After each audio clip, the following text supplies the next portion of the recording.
अच्छा, today will start from the topic diffusion. ये last topic है हमारा पार्टिकुलेट नेचर ऑफ मैटर का। अच्छा, डिफ्यूजन बेसिकली क्या होता है? It is a random movement of particles from a region of higher concentration to a region of lower concentration. We guys have already discussed what particles means. तो particles में हमारे पास atoms भी आ जाते हैं, molecules भी आ जाते हैं और आयंस भी आ जाते हैं। ठीक है, तो एटम्स भी डिफ्यूज हो सकते हैं, मॉलिक्यूल्स भी डिफ्यूज हो सकते हैं और आयंस भी डिफ्यूज हो सकते हैं। तो diffusion is the random movement of particles from a region of high concentration to a region of lower concentration. क्या मतलब है इस बात का? You guys have always experience diffusion in your daily life. For example, जो perfume है, deodorant, अगर आप रूम के किसी एक कॉर्नर पे स्प्रे करते हो तो उसकी स्मेल जो है वो स्प्रेड आउट हो जाती है through the next corner of the room. तो हाउ डज दैट हैपन? तो जो परफ्यूम के जो मॉलिक्यूल्स हैं, जो पार्टिकल्स हैं, they actually diffuse, they move from one region to the other region. And one region में जहाँ पे वो ज्यादा कंसंट्रेशन में होंगे, जहाँ पे वो उनका अमाउंट ज्यादा होगा, वो वहां से उस रीजन में जाएंगे जहाँ पे उनका अमाउंट कम होगा। यहाँ पे इस तरह डिफ्यूजन की एग्जांपल आपने जैसे किचन में खाना पक रहा होता है, तो the aroma that travels from the kitchen to the other rooms is again the example of diffusion. जैसे यहाँ पे कार्बन डाइऑक्साइड है, we have two containers, container one, actually this is the same container. उसमें हम क्या करेंगे, क्या पहले कार्बन डाइऑक्साइड गैस के जो मॉलिक्यूल्स हैं वो सारे के सारे लेफ्ट हैंड साइड पे, सारे के सारे लेफ्ट हैंड साइड पर हैं, और बीच में जो है ना ये पार्टीशन है, molecules can not cross this partition. लेकिन अगर इस पार्टीशन को मैं ब्रेक कर दूं या इसमें होल्स कर दूं छोटे छोटे, कि so that the carbon dioxide molecules can pass through it like this, तो क्या होगा? This carbon dioxide will molecule will start moving from the left hand side to the right hand side. अब just imagine, अगर इसको for the sake of simplification let's say, अगर पहले हमारे पास लेफ्ट हैंड साइड पे टोटल ऑफ 10 मॉलिक्यूल्स थे,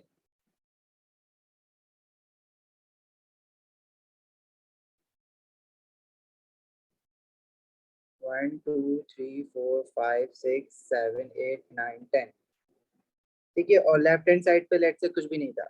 अभी यहाँ पे मैंने 3 बनाए हुए, लेट्स से अगर मैं कहूँ कि कुछ भी नहीं है इनके से, तो क्या होगा? when the molecule will start moving, तो ऐसा नहीं होगा कि सारे के सारे मॉलिक्यूल लेफ्ट से राइट पे चले जाएंगे। सिर्फ तो जब तक जाएंगे मॉलिक्यूल, जब तक इनका क्वांटिटी दोनों साइड पे इक्वल ना हो जाए। जैसे फॉर एग्जांपल, पहले लेफ्ट हैंड साइड पे 10 मॉलिक्यूल्स थे, अब राइट हैंड साइड पे 5 मॉलिक्यूल राइट हैंड साइड पे चले जाएंगे और बाकी के 5 मॉलिक्यूल लेफ्ट हैंड साइड पे ही रह जाएंगे। तो दिस इज डिफ्यूजन। मतलब डिफ्यूजन जो है वो कब तक होगी? जब तक कि कंसंट्रेशन इक्वल ना हो जाए। ये जो अमाउंट ऑफ मॉलिक्यूल्स है इन अ पर्टिकुलर रीजन और in a particular volume is known as concentration. ये जो वर्ड कंसंट्रेशन है, इसको हम काफी डिटेल में आगे वाले चैप्टर्स में भी पढ़ेंगे। It is in simpler way right now you can learn it, कि इसका मतलब है कि amount of particles in a volume. But again diffusion का जो कॉन्सेप्ट है वो हम मोल्स के चैप्टर में डिटेल में पढ़ेंगे, उसका फॉर्मूला भी पढ़ेंगे, वर्किंग भी करेंगे उसके साथ। समझ आई बात? तो diffusion is the random movement of particle. अच्छा, पार्टिकल मूव क्यों कर रहे हैं? Because they have kinetic energies, और वो इधर उधर, जब काइनेटिक एनर्जीज है तो वो इधर उधर भागेंगे और वो स्प्रेड आउट हो जाएंगे। This is simple diffusion. इसी तरह डिफ्यूजन जरूरी नहीं है कि सिर्फ गैसेस में ही हो। डिफ्यूजन सॉलिड्स और लिक्विड्स, सॉलिड्स में तो नहीं होती because solids particle do not flow. Liquid में अगर आप कोई सॉलिड डाल दें, जैसे फॉर एग्जांपल यहाँ पे कॉपर सल्फेट का क्रिस्टल डाला हुआ है, बेसिकली अगर आप घर में एक ग्लास में 1 टेबल स्पून शुगर अगर डाल दोगे ना ग्लास में, या 1 टेबल स्पून सॉल्ट डाल दोगे और उसको स्टिरिंग नहीं करो, ऐसे डाल के छोड़ दो, तो कुछ सॉल्ट और शुगर के पार्टिकल जो है वो निकल के वाटर में स्प्रेड आउट हो जाएंगे। लेकिन प्रॉब्लम ये है कि आपको नजर नहीं आएगा होता हुआ। हाँ, you can drink the water and taste it without stirring. जो है वाटर का जो टेस्ट है वो, अगर शुगर डाली है तो स्वीट हो जाएगा, सॉल्ट डाला है तो बिटर हो जाएगा, थोड़ा बहुत फर्क आएगा लेकिन होगा जरूर। इसी तरह in order to show that, prove that के वाकई में ये सॉल्ट या शुगर जो है वो डिफ्यूज कर रही है वाटर के अंदर, क्योंकि ये व्हाइट कलर की होती है और सोल्यूशन कलरलेस बनाती है तो इसलिए हमें दिखता नहीं है। So instead of taking salt or sugar, we will take copper 2 sulfate. Copper 2 sulfate is also a salt, लेकिन ये दूसरे टाइप का सॉल्ट है. अच्छा, इसका जो कलर होता है ना कॉपर 2 सल्फेट क्रिस्टल्स का, वो ब्लू कलर का होता है. तो अगर आप ब्लू कलर का क्रिस्टल इस तरह से वाटर में नीचे डाल दोगे तो क्या होगा, थोड़ी देर बाद यू विल ऑब्जर्व कि this blue colour will start spreading. It means कि जो कॉपर 2 सल्फेट के पार्टिकल्स हैं they are diffusing into the water, और कुछ टाइम बाद पूरा का पूरा वाटर जो है वो ब्लू कलर का हो जाएगा. You haven't stirred it, stirring नहीं किया आपने, इसमें हिलाया नहीं है कुछ, बस आपने डाल के छोड़ दिया था, तो वो खुद ही डिफ्यूज होकर फैलेगा. सही है, बात समझ आ रही है यहाँ तक?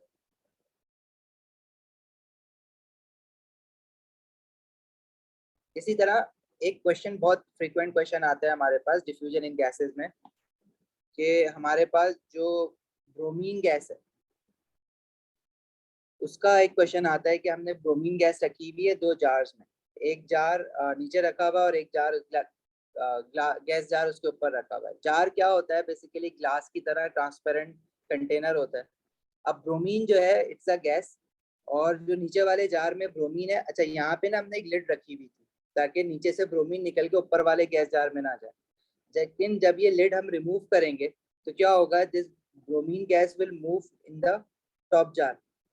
और ये कैसे पता लगेगा हमें, क्योंकि ब्रोमीन ब्राउन कलर की होती है ब्रोमीन गैस, और ब्राउन कलर जो है ना वो ऊपर स्प्रेड आउट होता हुआ दिखेगा आपको. तो वो क्यों हो रहा होगा स्प्रेड, क्योंकि ब्रोमीन ऊपर जा रही है. और ब्रोमीन ऊपर क्यों जा रही है, बिकॉज इट इज डिफ्यूजिंग. तो यहाँ से हम कंफर्म कर सकते हैं कि हाँ भाई डिफ्यूजन हो रही है. क्लियर है यहाँ तक बात? आयशा, फातिमा, हिबा, इकरा, अब्दुल्ला, सारिम? जी सर. Yes sir. ओके. अच्छा, इस चैप्टर को ना हम लोग यहाँ पे रोक देंगे अभी. ये चैप्टर खत्म नहीं हुआ, इस चैप्टर को हम दोबारा रिकंटिन्यू करेंगे डिफ्यूजन से. इस चैप्टर में स्टार्ट में कुछ चीजें थी जो मैं केमिकल बॉन्डिंग से पहले पढ़ाना चाह रहा था, तो वो मैंने पढ़ा दी है. बाकी ये जो नीचे वाली चीजें हैं वो केमिकल बॉन्डिंग पढ़ने के बाद ज्यादा अच्छी समझ आएंगी. तो इस वक्त जो है हम अपना न्यू चैप्टर स्टार्ट कर रहे हैं केमिकल बॉन्डिंग, लेकिन इस चैप्टर पे वापस आएंगे केमिकल बॉन्डिंग खत्म करने के बाद.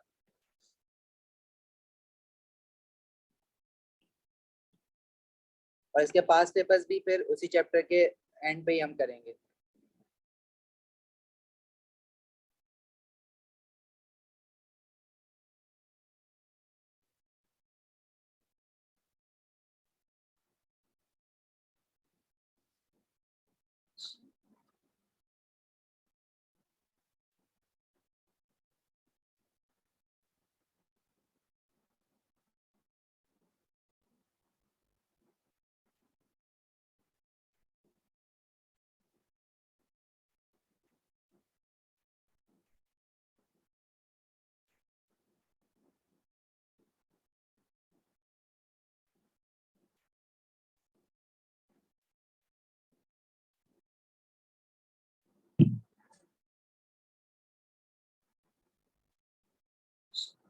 अच्छा बच्चे, देखो हम लोगों की बात क्या हुई थी इनिशियली, कि एटम्स जो होते हैं वो उनकी इलेक्ट्रॉनिक कॉन्फ़िगरेशन हमने बनाना देखी थी. और हमने ये देखा था कि डिफरेंट ग्रुप्स में जो एलिमेंट्स के एटम्स है हमारे पास, they want to get stable, और वो स्टेबल होने के लिए अपना आउटर शेल कंप्लीट करना चाहते हैं. तो आउटर शेल कंप्लीट करने के लिए उनके पास दो पॉसिबिलिटीज होती हैं.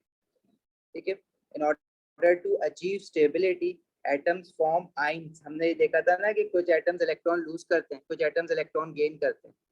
और हमने साथ में ये भी देखा था कि ग्रुप 1 के एलिमेंट जो है they lose 1 electron to form +1 charge, और ग्रुप 2 के element they lose 2 electron to form +2 charge. Group 3 elements उनके एटम जो है they lose 3 electrons to form +3 charge. फिर हमने ग्रुप 5 का देखा था, ग्रुप 4 के बारे में बात नहीं की थी. और ग्रुप 4 के बारे में हमने कहा था कि आगे वाले चैप्टर में पढ़ेंगे. तो ये वही चैप्टर है जिसमें हम ग्रुप 4 के बारे में भी पढ़ेंगे.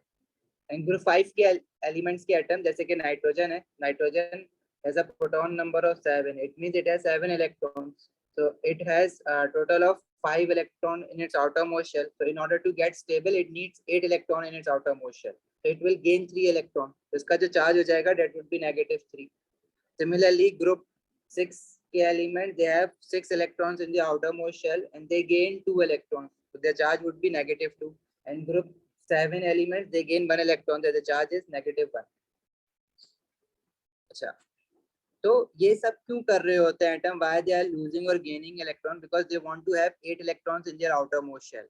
जैसे फॉर एग्जांपल सोडियम है, sodium proton number is 11, electronic configuration is 2,8,1.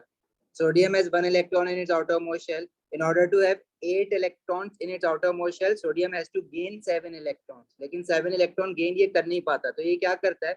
अपने outer shell का जो एक इलेक्ट्रॉन है उसको लूज कर देता है, ताकि अब जो उसका सेकंड लास्ट शेल था पहले, now it is it's outermost shell. तो सेकंड लास्ट शेल था वो outer shell बन गया, तो it is complete, it has 8 electrons. तो उसको हम कहते हैं कि सोडियम स्टेबल हो गया.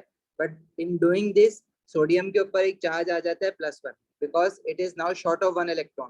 प्रोटॉन्स तो उसके पास अभी भी 11 ही है, क्योंकि वो तो न्यूक्लियस में थे, वो तो लूज नहीं हुए, लेकिन इलेक्ट्रॉन्स 11 के बजाय 10 हो गए. तो net charge on the sodium atom is now +1. Similarly हमारे पास अगर ग्रुप मैग्नीशियम है,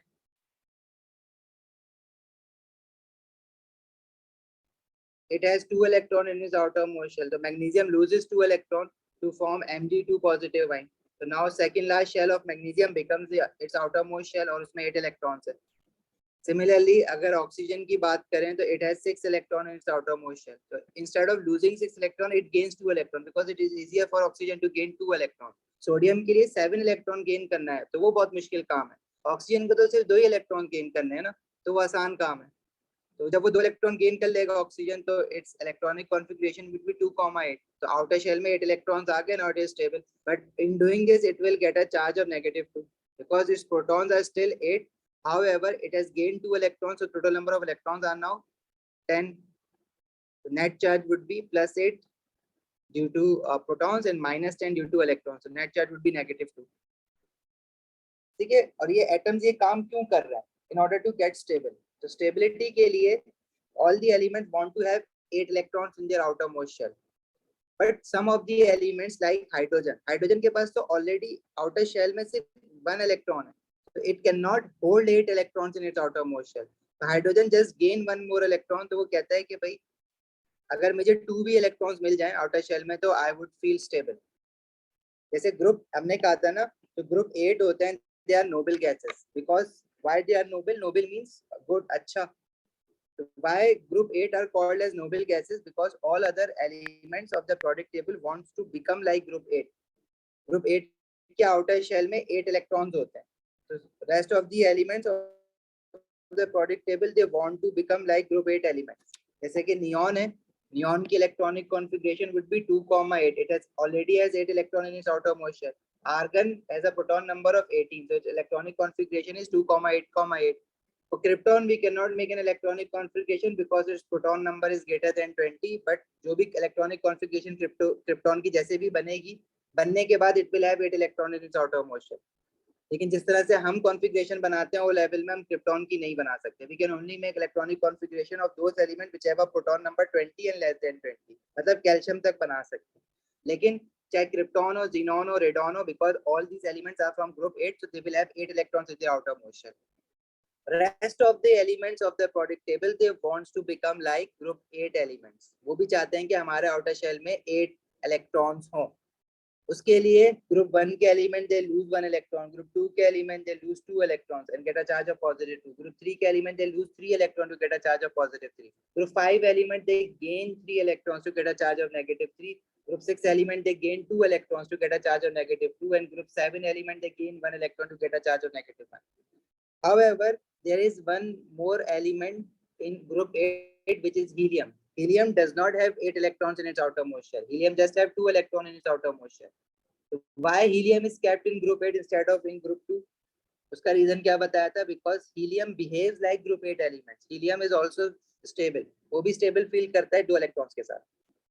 तो हाइड्रोजन जो है वो हीलियम को फॉलो करता है.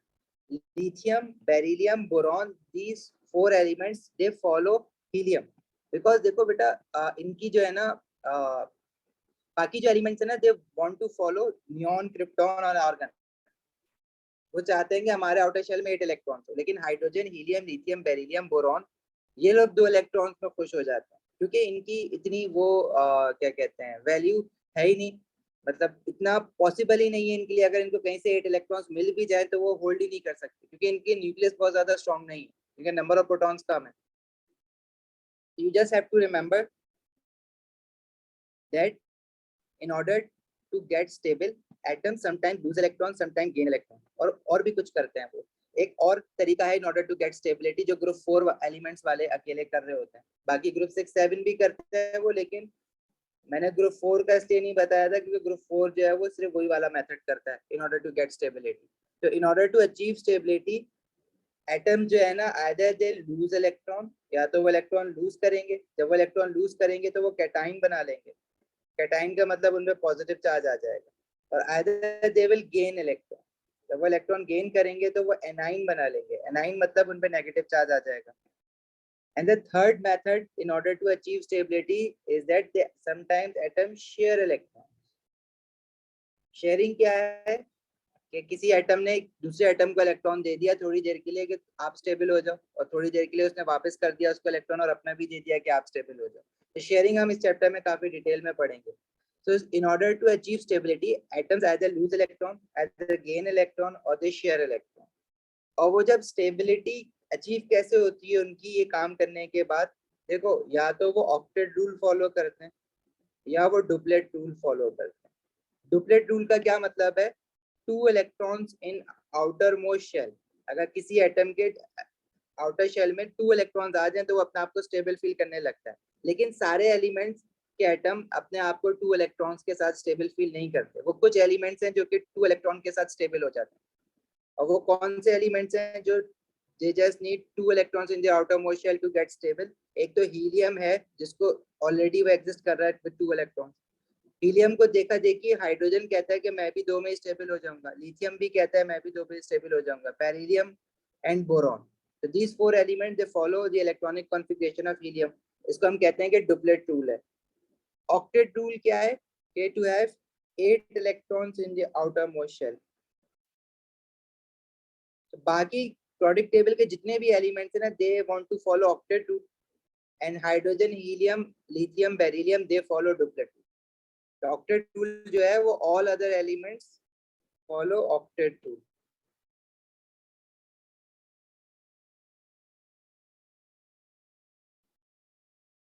all other elements of the periodic table.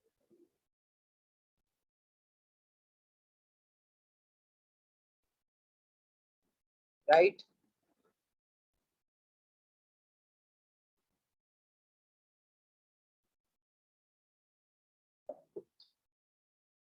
समझ आई यहाँ तक बात? जी सर. किसी का कोई क्वेश्चन है?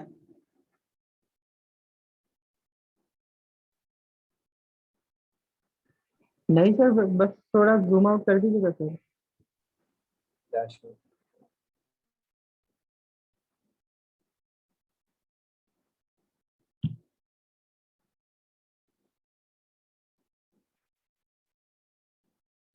तो क्वेश्चन ध्यान में आए तो पूछ सकते हो आप लोग, माइक खोल के भी पूछ सकते हो, चैट पे भी लिख सकते हो, लेकिन पूछना जरूर. अगर कोई भी चीज ध्यान में आए या कोई चीज समझ ना आए या आपको लगे थोड़ा सा फास्ट चल रहा है लेक्चर तो रोक के प्लीज पूछ लेना. जब तक बोलो हैंड रेस कर देना, चैट में लिख देना, तो माइक खोल के पूछ लेना. जब तक पूछोगे नहीं तो पता नहीं चलेगा कि समझ आ रहा है या नहीं आ रहा है.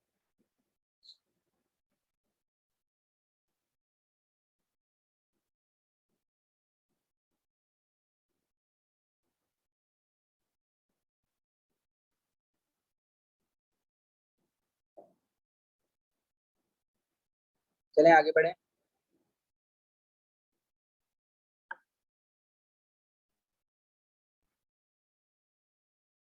अच्छा, सम इम्पोर्टेंट पॉइंट्स के इस हैंडआउट में लिखे हैं, मैं ये आपको मैं क्लास के बाद भेजता हूँ.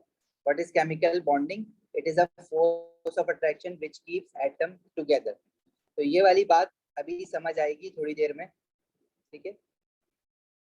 How chemical bonding occurs by chemical reaction, तो ये वाली बात भी समझ आ जाएगी थोड़ी देर बाद. What is a chemical reaction when atom lose or gain electrons to achieve stability? Basically, chemical reaction happens when atoms want to achieve stability. और अभी हमने स्टेबिलिटी डिस्कस की है कि स्टेबिलिटी क्या होती है when an atom wants to have 8 electrons in the outermost shell, or some of the elements they are happy with 2 electrons only, like hydrogen, helium, lithium, beryllium, और उसमें boron भी आ जाता है. Sometimes boron is also happy with 2 electrons in its outermost shell. इसको हम कहते हैं डुप्लेट टूल. ठीक है, ये मैंने लिखा है. और ऑक्टेट टूल ये होता है कि if all other elements of the periodic table they want to have 8 electrons in the outermost shell in order to achieve stability. अब ये काम करने के लिए एटम या तो इलेक्ट्रॉन लूज कर रहे होते हैं या गेन कर रहे होते हैं या शेयरिंग भी कर रहे होते हैं. लूज और गेन और शेयरिंग भी कर रहे होते हैं, वो मैंने पीछे लिखा है. ठीक है, वो अपना आउटर शेल को या जो वैलेंस शेल है उसको जो है नोबल गैस स्ट्रक्चर बना देते हैं. मतलब नोबल गैस स्ट्रक्चर का क्या मतलब है? To have 8 electrons in outer shell या वैलेंस शेल. और in case of hydrogen, helium, lithium, beryllium and boron they are happy with 2 electrons only. ठीक है, तो in order to do that, जब ये एलिमेंट्स, अब ऐसा नहीं है कि सोडियम ने अगर इलेक्ट्रॉन लूज करा है तो बस कर दिया. तो सोडियम जब तक इलेक्ट्रॉन लूज नहीं कर सकता कि जब तक उसको कोई इलेक्ट्रॉन उसका गेन करने वाला ना हो. जैसे for example sodium has to lose 1 electron. It is not like कि वो बस बैठे बैठे लूज कर देगा बिकॉज उसको स्टेबल होना है. वो तभी लूज करेगा जब कोई ऐसा एलिमेंट हो जो कि कहे कि हाँ मैं आपका ये इलेक्ट्रॉन ले लेता हूँ. Chlorine on the other and it needs 1 electron. तो सोडियम जो इलेक्ट्रॉन लूज करेगा वो क्लोरीन को मिल जाएगा. Chlorine will form a negative ion and sodium will form a positive ion. अब ये दोनों जब पॉजिटिव और नेगेटिव आयन बनाएंगे तो we know law of charges. Law of charges क्या कहता है कि unlike charges attract each other. So sodium ion and chloride ion, because they are unlike, they have unlike charges, they will attract each other. देखो, तो मैं सारी बातों को समराइज, स्ट्रीमलाइन करता हूँ, समराइज करता हूँ. In order to get stability, atoms of elements they either lose electron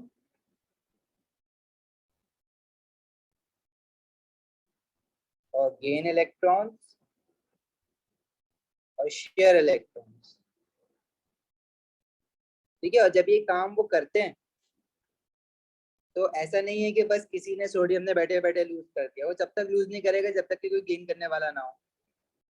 तो होगा क्या कि सोडियम ने जैसे लूज करा तो पॉजिटिव चार्ज बना, क्लोरीन ने गेन करा, क्लोराइड आयन वो नेगेटिव चार्ज बना. तो ये दोनों एक दूसरे को फिर अट्रैक्ट करेंगे बिकॉज लॉ ऑफ चार्जेस हमारे पास. अभी लॉ ऑफ चार्जेस आप फिजिक्स में पढ़ोगे आगे. लॉ ऑफ चार्जेस क्या बताता है कि अनलाइक चार्जेस,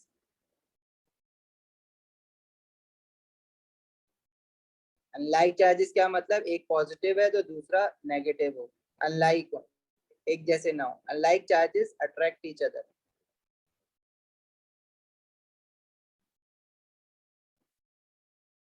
और लॉ ऑफ चार्जेस ये भी कहता है कि like charges repel each other. मतलब दो पॉजिटिव चार्जेस एक दूसरे को रिपेल करेंगे या दो नेगेटिव चार्जेस एक दूसरे को रिपेल करेंगे, एक दूसरे से दूर दूर भागेंगे. लेकिन जो अनलाइक चार्जेस होंगे वो एक दूसरे के करीब आएंगे, अट्रैक्ट करेंगे. तो जब ये अट्रैक्शन होती है, इलेक्ट्रॉन लूज या गेन या शेयर होते हैं, तो इन चीजों को हम पता है क्या कहते हैं. ये केमिकल रिएक्शन हो रहा है. केमिकल रिएक्शन ही जो सबसे इंपॉर्टेंट है केमिस्ट्री में. Chemistry is all about chemical reactions. तो जब इलेक्ट्रॉन लूज, गेन या शेयर हो रहे होते हैं, और वो क्यों हो रहे होते हैं? Because atoms want to achieve stability. तो in order to achieve stability they do chemical reactions, and when they do chemical reactions they form bonds with different elements. Sodium जो है वो क्लोरीन के साथ बॉन्ड बना लेगा तो एक नया मैटर बन जाएगा which is सोडियम क्लोराइड. नया कंपाउंड बन गया. और इन्होंने आपस में बॉन्ड कैसे बनाया? Because they are attracting each other. और एक दूसरे को अट्रैक्ट क्यों कर रहे हैं? क्योंकि एक पॉजिटिव है और एक नेगेटिव है. पॉजिटिव नेगेटिव एक दूसरे के साथ चिपकते हैं, अट्रैक्ट करते हैं. तो ये जो फोर्स ऑफ अट्रैक्शन है, फोर्स लग रही है ना, अट्रैक्शन मतलब एक दूसरे की तरफ खींच रहे हैं. तो this force of attraction due to unlike charges, ये एक पे पॉजिटिव चार्ज है एक पे नेगेटिव चार्ज है, ये इस वजह से फोर्स ऑफ अट्रैक्शन है. तो force of attraction due to unlike charges is known as, इसका एक नाम होता है, इसको हम कहते हैं electrostatic force of attraction. This is electrostatic force of attraction, right. ये सारी बातें अभी तक हमने देखी। चलें आगे, समझ यहाँ तक कुछ पूछना है किसी को? शुएब, सारिम, अयान, नो अली? सर, ठीक है।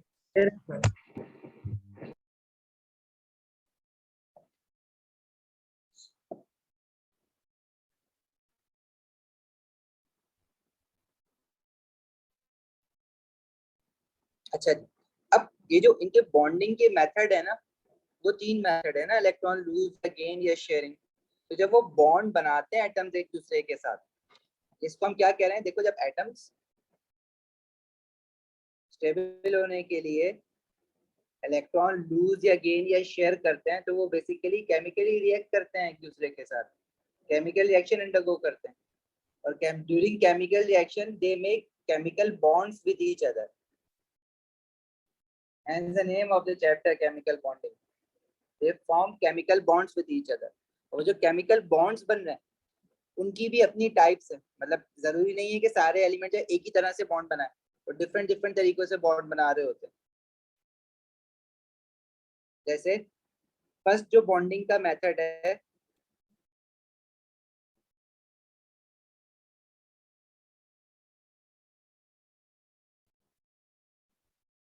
एक तरीका है आयोनिक बॉन्डिंग,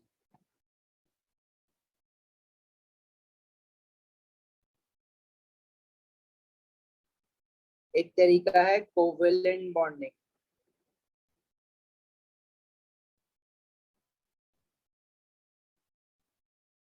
और एक तरीका है मेटालिक बॉन्डिंग।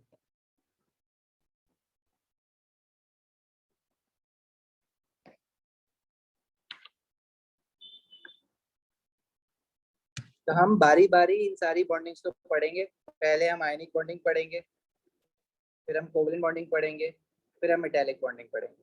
तो आज हम स्टार्ट करेंगे अपना काम आयनिक बॉन्डिंग से।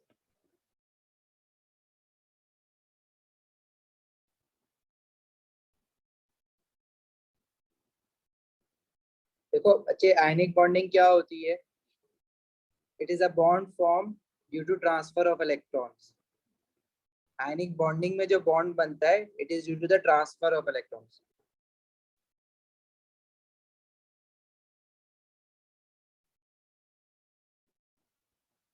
It is a bond formed due to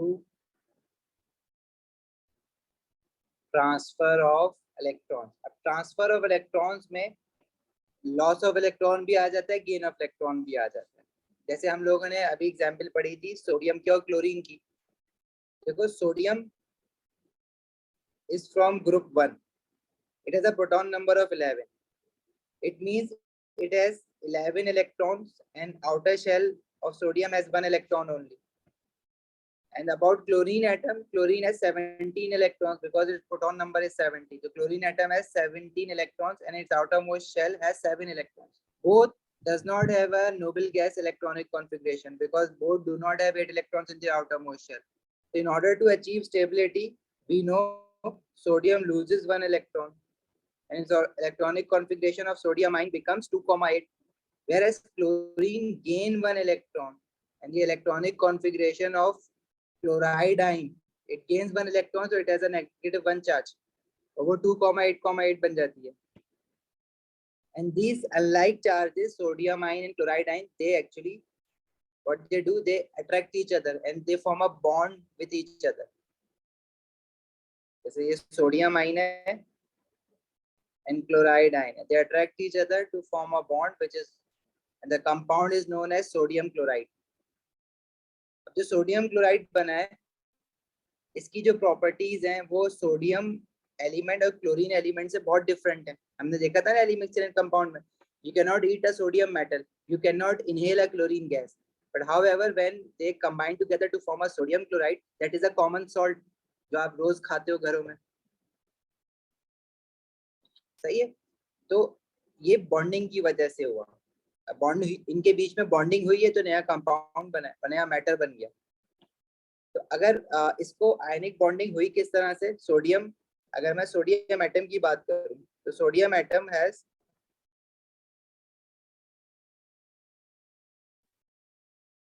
three electron in its outermost shell. तो हम इलेक्ट्रॉन्स इसके कैसे दिखाएंगे, फर्स्ट शेल में it has 2 electron, second shell में 1 2 3 4 5 6 7 8, जैसे स्ट्रक्चर ऑफ एन एटम बनाना सीखा था।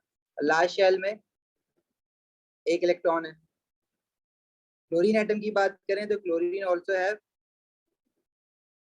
3 शेल्स। इसके फर्स्ट शेल में 1 2 इलेक्ट्रॉन्स है। अब सोडियम के एटम जो है ना मैं डॉट से बना रहा हूँ, क्लोरीन के एटम जो है वो मैं क्रॉस से बना रहा हूँ। देखो एग्जाम में आपके पास ऐसा नहीं है कि आप डिफरेंट कलर्स यूज कर सकते हो, मैं तो सिर्फ इसलिए यूज कर रहा हूँ ताकि अभी अच्छा समझ आए। Otherwise you just have to write in either blue pen और black pen, so you cannot use different colors, so you have to use different symbols in order to show कि सोडियम एटम के electrons अलग हैं, chlorine atom के electrons अलग हैं। तो sodium atom के electrons we are showing with a dot and chlorine atom electrons are being shown with the cross. So again sodium has 8 electrons in its outermost shell, so 8 crosses बना दिए मैंने 2 2 के pair में, and it has 1 electron in it, 7 electrons in its outermost shell. अब देखो हुआ क्या, sodium atom loses 1 electron. जब सोडियम एटम एक इलेक्ट्रॉन लूज करेगा तो उसके आउटर शेल में तो एक ही इलेक्ट्रॉन है ना, अगर वो वाला इलेक्ट्रॉन लूज कर देगा तो अब फिर आउटर शेल भी नहीं रहेगा, क्योंकि जब कोई इलेक्ट्रॉन ही नहीं है तो आउटर शेल भी नहीं रहता, और ये बन जाएगा सोडियम आयन। इस पे चार्ज आ जाएगा, इस पूरे पे चार्ज आ जाएगा +1 का, तो इसको हम +1 ऐसे ब्रैकेट लगा के लिखेंगे। Similarly chlorine atom will gain this electron that is lost by sodium atom, तो वो क्लोरीन के आउटर शेल में जाएगा इलेक्ट्रॉन यहाँ पे like this, and chlorine becomes a chloride ion and it will have a -1 charge. These are positive and negative charges, unlike charges, so sodium ion and chloride ion will attract each other और एक दूसरे के साथ चिपक के NaCl बन जाएगा, sodium chloride. And this process is known as ionic bonding, and the bond formed between sodium ion and chloride ion is ionic bond, and the compound is called ionic compound. तो जो bonding हुई है ये ionic bonding हुई है, और जो bond बना है सोडियम आयन और क्लोराइड आयन के बीच में that is known as ionic bond, और कंपाउंड जो बना है sodium chloride, this would be called as ionic compound, because ionic compound ion से मिलके बना है ना, तो that is by ionic compound.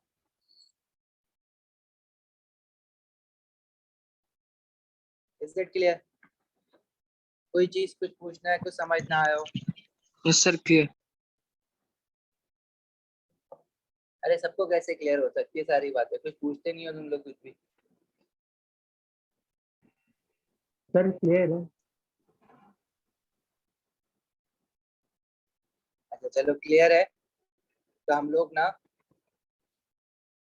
Bonding बनाते हैं मैग्नीशियम क्लोराइड। अच्छा अब जरा एक इम्पोर्टेंट बात कि आयनिक बॉन्डिंग जो बनेगी ना वो कौन से ग्रुप के एलिमेंट्स से बनेगी। देखो we have 8 groups, group 1, group 2, group 2 और ग्रुप 3 के बीच में ट्रांजिशन एलिमेंट्स, एंड ग्रुप 3, ये ग्रुप के elements, these are called as metals. If any element form these 4 groups, transition element is not just one group ना, इसमें तो बहुत सारे elements हैं, but any element from group 1 till 3 makes a bond with any element of group 5, group 6 या group 7 के किसी element के साथ, और इनको हम non metals कहते हैं। So that bond formed would always be an ionic bond. जो बॉन्डिंग होगी वो आयनिक बॉन्डिंग होगी। right now I have given you the name magnesium chloride. Last class or last lecture we studied how to make the formula for magnesium chloride. अब पहले तो ये decide करो कि क्या मैग्नीशियम क्लोराइड आयनिक कंपाउंड है या नहीं है. How would you decide it? Because magnesium is from group 2. You can always check the periodic table and can find the magnesium over there. Magnesium is from group 2 and chloride comes from chlorine which is in group 7. ठीक है, periodic table आपके सामने होना चाहिए. So magnesium is from this family, group 2 से आ रहा है ना magnesium. And chloride chlorine से आ रहा है which is from group 7. तो मैग्नीशियम ये लेफ्ट वाली फैमिली मेटल से आ रहा है और क्लोरीन जो है नॉन मेटल लेफ्ट राइट वाली फैमिली क्लोरीन से ग्रुप 7 से नॉन मेटल से आ रहा है. Together they will always make an ionic bond. It means yes this is an ionic compound and you have learned how to make the formula for an ionic compound. You will see the periodic table. Periodic table में magnesium is from group 2 और group 2 के जो elements होते हैं they loses 2 electron to form positive 2 charge. अगर आपको अभी याद नहीं है कि मैग्नीशियम कौन से ग्रुप पे है और याद नहीं भी है तो कोई बात नहीं, periodic table तो एग्जाम में मिलेगा. Magnesium is from group 2 and chlorine here. Chlorine जो है वो ग्रुप 7 से.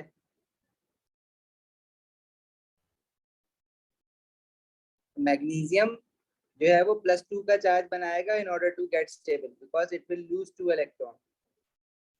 Chlorine on the other hand it will gain 1 electron क्योंकि ग्रुप 7 वाले 1 इलेक्ट्रॉन गेन करते हैं. it they form a charge of -1. और हम फॉर्मूला कैसे बनाएंगे मैग्नीशियम क्लोराइड का? वी लर्न कि जो 2 और 1 में कॉमन नंबर है डेट इज 1. इन दोनों को 1 से डिवाइड करेंगे तो magnesium will be 2 positive, chloride will be -1. फिर हम क्या करेंगे, मैग्नीशियम के साथ जो 2 लिखा है वो क्लोरीन के सबस्क्रिप्ट में आ जाएगा, क्लोरीन के साथ जो 1 लिखा है वो मैग्नीशियम के सबस्क्रिप्ट में आ जाएगा. तो फॉर्मूला वुड बी Mg1Cl2. अच्छा 1 हम लिखते नहीं है बाय, अगर कुछ नहीं लिखा है बाय डिफॉल्ट इट मींस के 1 है, तो this formula would be MgCl2. The formula for magnesium chloride is MgCl2. Now we have to show the ionic bonding between magnesium and chloride ion. हमें तो पता है कि है तो बॉन्ड आयनिक बॉन्डिंग, लेकिन शो करना है. अगर हम मैग्नीशियम को देखें तो magnesium has 2 electron in its outermost shell. If magnesium is losing 2 electrons, so it will be left with 8 electrons in this second last shell, जो कि अब इसका outer shell कहलाएगा. Chlorine on the other hand has 7 electron in its outermost shell. So chlorine will gain 1 electron. अगर हम magnesium atom की बात करें तो magnesium has 3 shells. First shell has 2 electrons. Second shell has 1, 2, 3, 4, 5, 6, 7, 8 electrons, and the last shell has 2 electrons. Chlorine के पास भी there are 3 shells. इसके electron cross से दिखाएंगे. First shell has 2 electron, second shell has 8 electrons, and last shell has 7 electrons. 1, 2, 3, 4, 5, 6, 7. अच्छा, magnesium as it is from group 2, it has to lose 2 electron to form +2 ion. So it will be left with 2,8 electrons. मतलब outer shell, second last shell जो था उसका वो outer shell है तो इसमें 8 electrons है. Chlorine group 7 का है तो it will gain 1 electron. तो इस पे -1 चार्ज आ जाएगा. तो जो मैग्नीशियम है उसके आउटर शेल में 2 इलेक्ट्रॉन्स हैं. जब वो अपने 2 इलेक्ट्रॉन लूज कर देगा तो आउटर शेल में सिर्फ 2 ही इलेक्ट्रॉन थे. जब इलेक्ट्रॉन्स ही नहीं रहे तो फिर शेल भी नहीं रहेगा. And it will have a positive 2 charge. Magnesium ion बन जाएगा. क्लोराइड आयन है, उसके पास क्लोरीन एटम के पास 3 शेल्स थे, आउटर शेल में 7 इलेक्ट्रॉन्स थे. It will gain 1 electron from magnesium.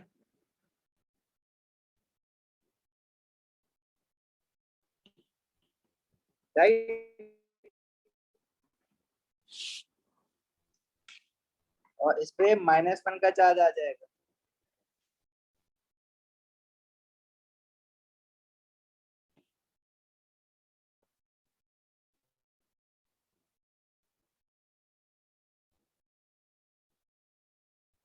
समझ आई बात यहाँ तक? and they will attract each other. तो ये जो बन गया compound that is magnesium chloride which is an ionic compound. क्योंकि ये जो बना है इसमें आयनिक बॉन्डिंग है, क्योंकि जो बॉन्ड बना है वो आयनिक बॉन्ड है.